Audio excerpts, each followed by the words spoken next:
मनोज जी, मुझे ये सूचना परसों प्राप्त हुई थी। रात्रि तकरीबन 11:30 बजे के आसपास बड़े भाई अशोक संत जी का मेरे पास फ़ोन आया था। उन्होंने मुझे बताया इस तरीके की घटना यहाँ गाज़ियाबाद के वसुंधरा में हुई है। तो बड़ा आश्चर्य हुआ कि गाज़ियाबाद जैसे शहर के अंदर भी इस तरह की घटना बन जाती हैं, तो ये तो मीडिया में सुर्खियाँ बननी चाहिए। लेकिन दुर्भाग्य की बात है, तमाम मीडिया आज वर्ण व्यवस्था से घिरा हुआ है। मीडिया के माध्यम से किसी पेपर में नहीं, कहीं कोई खबर हमारी नहीं बन पाई। कल तकरीबन 11 बजे के आसपास प्रकाश जी, इनकी मिसेज मंजू जी और तमाम हमारी भीम सेना के कार्यकर्ताओं के साथ में समाज के सम्मानित वर्ग एसपी सिटी साहब से हम लोग कल मिले थे और उन्होंने आदेश भी पारित किया था कि इसमें मुकदमा दर्ज कराएंगे। जो भी इनके साथ ज्यादती हुई है, महिला उत्पीड़न हुआ है, SC/ST एक्ट के अकॉर्डिंग जो भी हमारी भारत सरकार या कानून के अनुसार जो भी हमारा लोग कहता है, जिन अधिकारों के धाराओं के अनुसार हमारा मुकदमा दर्ज होता है, उसके अनुसार ये मुकदमा पंजीकृत होगा। लेकिन बड़ी खेद की बात है, क्योंकि सामने वाले जो विपक्षी लोग हैं वो उत्तराखंड से बिलोंग करते हैं और जाति से ब्राह्मण हैं। ब्राह्मण होने के नाते तमाम पुलिस प्रशासन के ऊपर इन लोगों का दबाव बना और ये लोग हमारे मुकदमे को रोकने में सफल रहे और हमारे प्रकाश जी की और खास करके बहुजन समाज की जो आवाज़ है उसको दबाया गया। वीरेंद्र जी, जो इस प्रकरण को देख रहे हैं, आईओ जो है उनके ऊपर भी जातिगत भावना के थ्रू द्वारा काम करने का आरोप लगा रहे हैं। हाँ बिल्कुल, जो यहाँ का जो चौकी इंचार्ज है सेक्टर 17 वसुंधरा का, वो जाति से जाट है। उसने खुद प्रकाश जी को अपने यहाँ बुला करके इनको डराया और धमकाया और अशोभनीय टिप्पणी करते हुए इनको कंप्रोमाइज और समझौता करने के लिए दबाव बनाया है। वहाँ से हट करके फिर उन्होंने वो थाने में मामला भेजा। चौकी से जब हटकर थाने में पहुंचा तो थाने में भी वही वर्ण व्यवस्था बैठी हुई है, वहाँ भी उन्हीं ब्राह्मणों का कब्जा है। और प्रकाश जी को न्याय देने के बजाय इनको डराया गया, धमकाया गया और इन्हें समझौते के अनुसार इन्हें समझौता करना पड़ेगा, इस तरीके का दबाव इनके ऊपर, इनकी पत्नी के ऊपर बनाया गया कि आप समझौता करिए, आपके साथ कुछ नहीं हुआ है। अरे जाति शब्द ऐसा कुछ बोल दिया तो कुछ भी नहीं हुआ है। इस तरीके की बातें प्रकाश जी को वहां बोली गई हैं थानेदार द्वारा, जो अब बहुत ही अशोभनीय है। मैं मानता हूं, आप लोगों के चैनल के माध्यम से कहता हूं, ऐसे अधिकारी को तो सीट पर रहने का अधिकार नहीं है। भीम सेना ऐसे अधिकारी का तुरंत वहां से इस्तीफा मांगती है। ऐसे अधिकारी को कार्य करने का कोई अधिकार नहीं है। जो एक मजलूम, शोषित, उपेक्षित लोगों को न्याय न दे सके, उनको थानों में बैठने का अधिकार नहीं है। जब हमने गेट खटखटाया, मेरे हस्बैंड ने गेट खटखटाया तो मेरे हस्बैंड ने पूछा, हमें आपके उनसे बात करनी है, ससुर से बात करनी है। उन्होंने कहा वो पूजा पे करना है। हाँ बोलिए, क्या बात है। मेरे हस्बैंड ने कहा कि आप इस तरीके की बातें क्यों बोलती हैं, ऊपर टॉन्टिंग क्यों कही जाती है। इतने में उन्होंने कि मैंने क्या टॉन्टिंग की, इतने मैंने क्या टॉन्टिंग, एकदम से कहते कहते उन्होंने देखते देखते मेरे को थप्पड़ मार दिया और मुझे मारना शुरू कर दिया, दोनों सास बहुओं ने सामने से आते हुए। इतनी देर में सामने से बीरबाला आ गई, वो जो उस लड़के की माँ है वो आ गई, उसने मुझे मारना शुरू कर दिया। तीनों ने मुझे मारना शुरू कर दिया। मेरे हस्बैंड ने, हमारा बीच बीच आप कर रहे थे। इतने में 2 अज्ञात लोग जो उनके घर में आए हुए थे, अज्ञात बदमाश, वो आ गए और उन्होंने मेरे पति को मारना शुरू कर दिया। कहाँ चोट है? ये यहाँ चोट है। ये उन्होंने डंडा था उनके हाथ में, कुछ छोटा सा डंडा था। अभी आपने जो कंप्लेंट की है उसका क्या स्टेटस है? उसका स्टेटस ये है कि अभी तक हमारी कंप्लेंट दर्ज नहीं हुई है जी। और आज मुझे सुबह 10 बजे बुलाया गया था। बुलाया तो था मिलने के लिए, लेकिन उन्होंने मुझे वहीं चौकी पे बैठा लिया। चौकी से उठा के मुझे थाने भेज दिया गया और अब शाम को लगभग समझौते का दबाव बनाया गया। समझौते का दबाव बनाया जा रहा है हम पे। बार बार हमें पुलिस चौकी पे बुलाते हैं, कभी किसी के नेता को बुला लेते हैं वहाँ पर, फिर हमसे उस पर दबाव डलवाया जाता है ताकि हम डर जाएं। उस नेता को दिखा के हमें डराया जा रहा है कि हाँ भी वो दबाव कर लो, ये है कि आपके साथ तो, इनके साथ इतने सारे लोग हैं, तुम्हारे साथ क्या है। इस तरीके से उन्होंने हमारी कोई बात नहीं सुनी वहाँ पर, नहीं कुछ। हम तो दोनों मियाँ बीवी ही घूम रहे हैं, पुलिस चौकी क्या, थाने क्या, हम दोनों ही घूम रहे हैं। लेकिन उनके सामने, पुलिस वालों के सामने, वो जो भी नेता थे वो हमें, मेरे हस्बैंड को कुछ भी कहते रहे। लेकिन उन्होंने एक्शन नहीं लिया। इन लोगों ने भी, पुलिस वालों के सामने भी, ये लोग हमसे कभी कुछ कह रहे हैं, कभी कुछ कह रहे हैं, लेकिन पुलिस वालों ने नहीं सुना।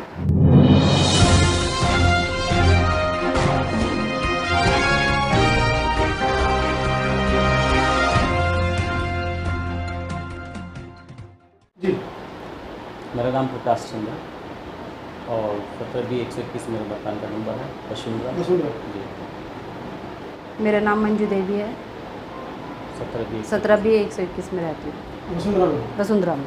तो क्या घटना घटित हुई? आजकल सोशल मीडिया पे आपके पति ने एक पोस्ट डाली है कि आपके साथ कुछ जाति भावना के तहत मारपीट की गई है और आपके परिवार को खतरा है। जी हाँ। क्या था पूरा मामला? मामला ये था, ये मेरी पत्नी है जी। और जब मेरी पत्नी जब भी ऊपर जाती है छत पर कपड़े सुखाने, बैठने उठने के वो छत लिए, जो ऊपर जहाँ पर आप हाँ। जाती हैं, हाँ, वो साझी है सभी की? सभी की कॉमन छत जी, है छत वो, है। लेकिन चूंकि हमारे फ्लैट के ऊपर है तो हम यहीं बैठते हैं चटाई डाल के। जी। ये कभी कपड़े सुखाने जाती है या कभी मान लो घूमने का मन करिए घूमने जाती है, तो इस पे एक लड़के का नाम है लक्ष्य, जो हमारे घर के सामने ही रहता है, अच्छा, वो अक्सर जाट ऊपर है ही- वो आपको अक्सर मुझ ऊपर पर ही होता है? टोंटबाजी कसता है। शाम को जैसे मैं अपने बच्चों को ऊपर ले जाती हूँ या कपड़े उतारने जाती हूँ, वो जैसे ही मैं जाती हूँ वैसे ही बच्चों के साथ वो खेल रहा होता है। उन बच्चों पर डाल कर वो मुझे तरह तरह की बातें सुनाता है। जैसे वो जब कोई बात नहीं कर रहा होता है उन्हें नाम से ही पुकारता है, लेकिन जैसे ही मैं जाती हूँ वैसे ही ए मोटी, ए गधी, तुझी से कह रहा हूँ, तुझी से समझ लो, तुम तुझी से कह रहा हूँ, तुझी से समझ नहीं रही है, समझ नहीं रही है, ए मोटी, ए पागल, ए पागल, ए पागल। मतलब टोंटिंग हाँ, आपकी टॉन्टिंग तरफ- करते हैं। टोंटिंग आपकी तरफ होती है? टॉन्टिंग बहुत होती है। कभी भी सामने वाली छत पर देख के कहते हैं कि वहीं आके मारूंगा, फुटबॉल बना दूंगा। कभी कहते हैं कि चींटी की तरह मसल दूंगा। आसपास मेरे इर्द गिर्द घूम घूम के उछलना, अजीब अजीब सी हरकतें करना ताकि मैं थोड़ा सा डरूं। अच्छा, जैसे उड़दंगपना करना मेरे इर्द गिर्द घूमते हुए। तो उनकी मम्मी को और बताया कभी- आपने इससे पहले कभी ये मामला? ये हम आज ही, ये पहली बार हम इनसे बताने जा रहे थे कि भाई ये हमारे साथ इस तरीके से वो करते हैं, तब इन लोगों ने आपके साथ जब पहले छेड़छाड़ हुई तो आपने कभी उनके परिवार वालों से संपर्क करके बताने की कोशिश की? जैसे क्या उनके परिवार की हमारी, क्योंकि चूँकि हम दलित समाज से हैं, बिल्कुल बोलचाल बंद कर रखी है कब से? कितने साल से? 2008 से। जी। जब हम 2008 में आए थे तो सबसे पहले हमें इसी चीज़ से हमारा स्वागत हुआ कि ये चमार है, चमारी है, ये चमारी है। सर हुआ ये था बच्चों को खेलने की वजह से कि मेरे बेटे ने आके मुझसे कहा कि ये अंकल, सामने वाले अंकल ने मुझे खेलने के लिए मना किया है। मैंने उनके पति से पूछने गई कि आपने मेरे बेटे को खेलने से मना क्यों किया। उन्होंने तुरंत मुझ पर पलट के जवाब दिया कि हाँ जी, मैंने तो अच्छा किया और मैं खेलने नहीं दूंगा। मैंने कहा आप क्यों नहीं खेलने दोगे? अगर आपको बंद करना है तो सब बच्चों का खेलना बंद कीजिए, वरना मेरे ही बच्चे का खेलना क्यों बंद कर रहे हो? कह रहे अच्छा करूँगा, अगर तुम कल इसे नीचे लेकर उतर गई तो इसे हम वहीं कूटेंगे। अच्छा। मैंने कहा कि ठीक है, मैं कल लेके ज़रूर उतरूँगी, आपको कूटना है आप कूट दें। मैं अगले दिन लेके अपने बच्चे को नीचे उतरी तो उनकी मिसेस, उनकी जो मिसेस की बहन नीतू, उनकी मिसेस बीरबाला, अब वो जेंट्स खुद अरविंद चौधरी और एक सुनील जोशी हैं, उन सब ने मेरे पे अटैक कर दिया। उस समय पर भी गिरीश शर्मा ने, और क्या नाम है, एक जेपी नैनवाल, जेपी, ये कि सब तुम, के सब इकट्ठे हो गए नीचे। इन्होंने एकदम से जाति सूचक शब्दों का प्रयोग करते हुए, चमारी तेरी हिम्मत कैसे हुई? तुझे मना किया था नीचे नहीं उतरना, तू उतरी कैसे? तुझे मना किया था ना चमारी, तू उतरी कैसे नीचे?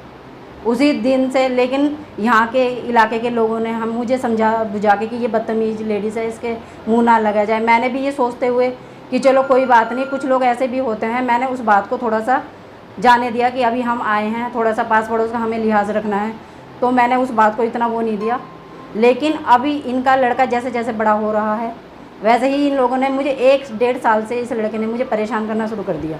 मैं कभी भी छत पे जाती हूँ तो ये मुझे तुरंत, तब कुछ नहीं कहते, जब उन बच्चों को नाम से पुकारा जाता है, जैसे ही मैं छत पे जाती हूँ वैसे ही मोटी आ गई, मोटी, गधी, तुझी से कह रहा हूँ, तुझी से कह रहा हूँ, गधी तेरी टांग तोड़ दूंगा। कितने साल का है? वो 15-16 साल का है, 10वीं क्योंकि 10वीं की उसने परीक्षाएं दी। मतलब मानसिकता वैसे बच्चे हाँ, कैसी करते हैं? हाँ, हाँ, ये अभी थी, मारपीट- हाँ, मारपीट दूसरों जो- पे। अभी हाँ। 4-5 दिन पहले की बात है, मैं अपने बच्चे के साथ, छोटा बच्चा है मेरा 8-9 साल का, मैं उसके साथ नीचे चटाई पे खेल रहा था। उसने दिखावे के लिए फ़ोन लगा लिया और फ़ोन लगाने के बाद करता है, ओ दल्ली, ओ दल्ले, इसे हटा दल्ली को, इसे हटा दल्ले को, इस तरह की अब एक बात परिभाषा बताइए, प्रयोग कहाँ बच्चों में इस तरीके की बातें होती हैं? जब बच्चे खेलते हैं तो क्या इस तरह की बातें प्रयोग में लाते हैं वो लोग? तो जब मैं जाती हूँ तभी इस तरह की बातें क्यों प्रयोग में लाते हैं? कोई इधर से पागल बोल रहा होता है, कोई उधर से पागल बोल रहा होता है। ए पागल तेरी टांग तोड़ देंगे, ए पागल, ये पागल के बहुत चर्बी चढ़ रही है, इसकी टांग तोड़ देंगे। इस तरह की भाषा का मैं 1-1.5 साल से सुनती आ रही हूँ। जब हमसे नहीं सहन हुआ तो मैंने अपने पति से कहा कि अब सहन नहीं हो रहा है, अब हमें कुछ कहना होगा इनसे। बराबर में जो हमें जीपी नैनवाल जी रहते हैं, इनकी बहू भी मुझ पर अटैक करने लगे। क्यों? क्योंकि इनका ये वो था कि हम सब इनके मिलकर परेशान करेंगे तो ये बिल्डिंग छोड़ के चले जाएंगे यहाँ से। इनकी जो बहू है जीपी नैनवाल जी की भी, वो भी उस लड़के के साथ मिलकर टॉन्टिंग करने लगी हैं मुझ पर। फिर 7-8 दिन से वो वैसे ही अपनी बेटी पे डाल के कहती हैं, हाँ ये पागल हो चुकी है, इसकी टांग तोड़ दो, ये कर दो। उस दिन मैं इसी वजह को लेकर इनके घर गए थे, हम दोनों मियाँ बीवी, इनके जो ससुर हैं, जो बुज़ुर्ग हैं, उनसे बात करने के लिए कि हम उन्हें समझाएंगे कि आपकी बीवी, आपकी बहू इस तरीके की वो हरकत कर रही हैं कि आप उन बच्चे को समझाने से तो गए, आप उस बच्चे के साथ मिलकर और इस तरीके से हरकत कर रहे हो, टॉन्टिंग कर रहे हो। जब हमने गेट खटखटाया, मेरे हस्बैंड ने गेट खटखटाया तो मेरे हस्बैंड ने पूछा, हमें आपके उनसे बात करनी है, ससुर से बात करनी है। उन्होंने कहा वो पूजा पे करना है। हाँ बोलिए क्या बात है? मेरे हस्बैंड ने कहा कि आप इस तरीके की बातें क्यों बोलती हैं, ऊपर टॉन्टिंग क्यों कही जाती है? इतने में उन्होंने कि मैंने क्या टॉन्टिंग की, इतने मैंने क्या टॉन्टिंग, एकदम से कहते कहते उन्होंने देखते देखते मेरे को थप्पड़ मार दिया और मुझे मारना शुरू कर दिया, दोनों सास बहुओं ने सामने से आते हुए। इतनी देर में सामने से बीरबाला आ गई, वो जो उस लड़के की माँ है वो आ गई, उसने मुझे मारना शुरू कर दिया, तीनों ने मुझे मारना शुरू कर दिया। मेरे हस्बैंड ने हमारा बीच आप कर रहे थे, इतने में 2 अज्ञात लोग जो उनके घर में आए हुए थे, अज्ञात बदमाश, वो आ गए और उन्होंने मेरे पति को मारना शुरू कर दिया। कहाँ चोट आई? ये यहाँ चोट है पीछे से ये उन्होंने डंडा था उनके हाथ में, कुछ छोटा सा डंडा था। अभी आपने जो कंप्लेंट की है उसका क्या स्टेटस है? उसका स्टेटस ये है कि अभी तक हमारी कंप्लेंट दर्ज नहीं हुई है जी।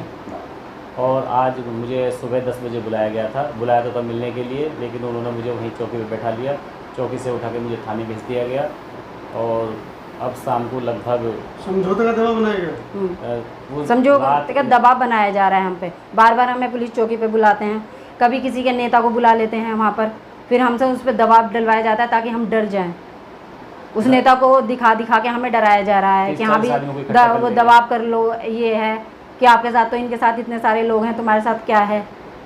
इस तरीके से उन्होंने हमारी कोई बात नहीं सुनी वहाँ पर, ना ही कुछ। हम तो दोनों मियाँ बीवी ही घूम रहे हैं, पुलिस चौकी क्या, थाने क्या, हम दोनों ही घूम रहे हैं। लेकिन उनके सामने, पुलिस वालों के सामने, वो जो भी नेता थे वो हमें, मेरे हस्बैंड को कुछ भी कहते रहे, लेकिन उन्होंने एक्शन नहीं लिया। इन लोगों ने भी, पुलिस वालों के सामने भी, ये लोग हमसे कभी कुछ कह रहे हैं, कभी कुछ कह रहे हैं, लेकिन पुलिस वालों ने नहीं सुना। बीमारी का राष्ट्रीय प्रवक्ता रहा, नीली क्रांति का प्रवक्ता के रूप में हम ओमदेव जी, भाई साहब, जोगिंदर जी, हम सब लोग काम कर रहे हैं। मैं भी घर पे था तो भाई साहब का मैसेज व्हाट्सएप पे मुझे मिला, तो दिल में मैं लगा के नहीं यार पहुँचना चाहिए, समाज की लड़ाई है। तो मैं भी चल के लगभग 20 किलोमीटर आया हूँ और सिर्फ इसलिए कि प्रकाश चंद जी का जो दर्द है वो महज प्रकाश चंद जी का दर्द नहीं है, वो मुझे लगता है वो मेरा भी दर्द है और यहाँ जितने लोग बैठे हैं हम सब लोगों का दर्द है। गांव देहात में या बैकवर्ड इलाकों में कहीं कोई ऐसी घटना घटती है तो ये लगता है कि चलो थाना दूर है, पुलिस नहीं है, शासन प्रशासन उतना मुस्तैद नहीं है। लेकिन हम जहाँ पर रह रहे हैं, ये दिल्ली से सटा हुआ इलाका, VVIP इलाका, वसुंधरा, वैशाली, कौशाम्बी, यहाँ जातिवाद के आधार पर इस प्रकार की घटनाएँ घटती है तो अपने आप में ये आप खुद सोच सकते हैं जितने लोग यहाँ बैठे कि शोषण किस लेवल पर है। वो कहते हैं ना, मेरा एक ब्लॉग है, आप लोग यूट्यूब पर देखा हुआ कि जाति है कि कभी जाति नहीं। हम लोग कितने बड़े मकान बना लें, कितनी बड़ी कोठी खरीद लें, कितना ही सब कुछ, तो शायद मैं कह रहा हूँ कि आज वो या तो वो बेच करके चले गए होते या वो इंसानियत के रूप में आ गए होते। आज देर आए दुरुस्त आए, मैं सिर्फ यही कह सकता हूँ, हम सब जितने लोग यहाँ बैठे हैं बुद्धिजीवी हैं, पढ़े लिखे हैं, सामाजिक हैं, एक्टिविस्ट हैं।